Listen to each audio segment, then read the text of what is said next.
tidak usah ribut dengan hal-hal yang tidak penting. Banyak tuh penyesat yang perlu kita lawan tuh, banyak sekali tuh yang bilang Yesus bukan Tuhan. Itu yang kita fokuskan, bukan kita ribut soal baptisan lah. Baptisan tidak menyelamatkan, tidak usah kita ributkan hal itu. Sekarang banyak penyesat di media sosial lagi bertebaran ngomong Yesus bukan Tuhan, serang iman Kristen. Itu yang kita perlu lawan, itu yang perlu kita perangi, saudara, ya.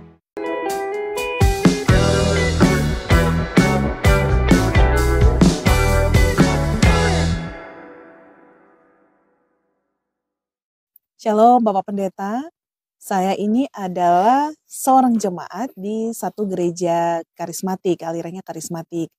Lalu kemudian saya punya seorang teman yang bukan dari karismatik. Beberapa waktu lalu dia ke rumah saya, lalu kemudian kami ngobrol dan dia ajak saya untuk kembali ke gereja sebelumnya yang non karismatik ini.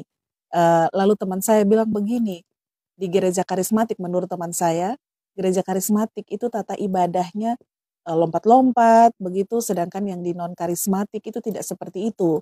Menurut dia Tuhan itu berwibawa, jadi tidak cocok tidak cocok kalau orang nyanyi kemudian mungkin sambil ada gerakan-gerakan, ada lompat-lompat mungkin, karena menurut dia orang-orang di karismatik itu melakukan itu.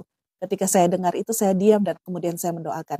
Mohon tanggapannya Pastor Angki, ini tentang tata ibadah mungkin. Iya, terima kasih untuk pertanyaannya. Ini soal tata ibadah. Saya pikir karismatik, ya Protestan, ya itu memang punya tata ibadah yang berbeda-beda, ya. Saya pikir tidak ada persoalan soal tata ibadah, saudara, ya. Apapun tata ibadah kita, yang penting itu tertuju kepada Kristus, tidak ada persoalan. Memang ada gereja yang kalau ibadah itu diam, hening, ya. Kalau saya ada di gereja itu, saya tidak salahkan gereja itu. Memang gereja itu ibadahnya seperti itu loh, saudara, ya. Lalu kita yang dari karismatik pergi ke gereja yang tenang-tenang, lalu kita bilang tidak ada Roh Kudus. Siapa yang ngajar begitu? Itu gereja karismatik yang sombong, yang model begitu. Tidak boleh, saudara. Kita ada di gereja yang mungkin tenang-tenang, ya. Jangan kita bilang tidak ada Roh Kudus. Mereka pasti ada Roh Kudus juga. Kalau terima Yesus sebagai Tuhan dan Juru Selamat diberi Roh Kudus. Anda tahu dari mana tidak ada Roh Kudus? Kira-kira begitu, ya. Lalu kita juga yang dari gereja yang mungkin tenang-tenang, tata ibadah tuh tenang, tidak ada ribut-ribut. Kita pergi ke gereja yang ekspresinya luar biasa, atau kayak gereja karismatik tuh yang ekspresinya luar biasa, ya, ada lompat, ya, karena kan pakai full band, saudara. Kalau pakai full band lalu lagu semangat, kau kuatku, kau imanku, lalu hanya berdiri, itu memang tidak cocok, kan pakai full band, saudara, ya. Harus berekspresi dan tidak ada salah dengan ekspresi kita, ya, untuk kemuliaan Tuhan selama motivasinya itu benar, ya, tertuju kepada Kristus atau tidak, ya, saudara. Jadi ini kembali ke tata ibadah. Kalau di gereja yang lain mungkin tidak biasa dengan bertepuk tangan, tapi saya lihat biasa sebulan sekali dalam ibadah tata ibadah, ada istilah tata ibadah persekutuan doa begitu, atau kebaktian rohani di gereja tertentu ada kok, dan itu tidak ada persoalan apa-apa untuk itu. Ini kan hanya tata ibadah. Yang paling penting ibadah kita tertuju kepada Kristus atau tidak. Soal tata ibadahnya berbeda, tidak ada persoalan, saudara. Selama itu tidak melenceng, tidak ada persoalan. Kalau Anda mempersoalkan misalnya tepuk tangan, kan ada yang bilang begitu, itu di gereja karismatik itu bertepuk tangan.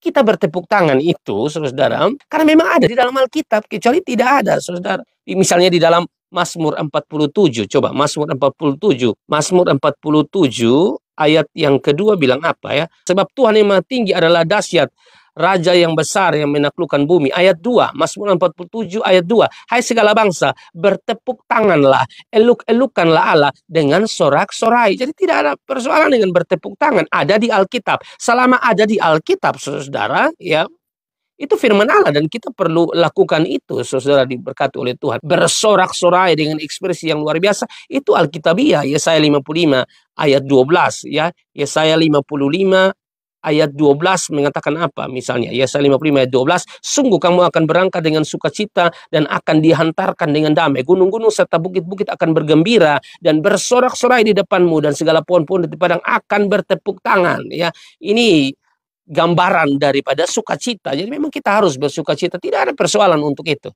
Tidak ada persoalan untuk itu. Selama gereja itu, saudara, gereja yang saudara bernaung adalah gereja yang memberitakan Injil yang benar. Tidak ada persoalan soal itu. gitu ya. Jadi jangan ribut soal apa tata ibadah yang seperti apa, tidak usah ribut dengan hal-hal yang tidak penting. Banyak tuh penyesat yang perlu kita lawan tuh, banyak sekali tuh yang bilang Yesus bukan Tuhan, itu yang kita fokuskan. Bukan kita ribut soal apalagi baptisan lah, ada baptisan selam, baptisan percik. Baptisan tidak menyelamatkan, saudara. Baptisan tidak menyelamatkan. Yang menyelamatkan percaya kepada Yesus. Markus 16 ayat 16. Jadi kalau Anda dibaptis percik, ya yang baptis percik silakan, yang selam silakan. Tidak usah kita ributkan hal itu. Sekarang banyak penyesat di media sosial lagi bertebaran ngomong Yesus bukan Tuhan, serang iman Kristen. Itu yang kita perlu lawan. Itu yang perlu kita perangi, saudara. Ya. Agama Kristen itu agama perang loh, saudara. Agama Kristen adalah agama perang, tapi bukan perang melawan darah dan daging, ya, bukan, saudara, tapi melawan roh-roh di udara, lawan iblis, lawan setan. Itu peperangan yang benar. Lawan ajaran-ajaran yang tidak benar, itu peperangan yang benar. Begitu, saudara. Bukan perang dengan anak mantu, perang dengan bapak mantu, ya toh, bukan itu peperangan yang salah, ya, saudara. Tuhan berkati. Terima kasih untuk jawabannya.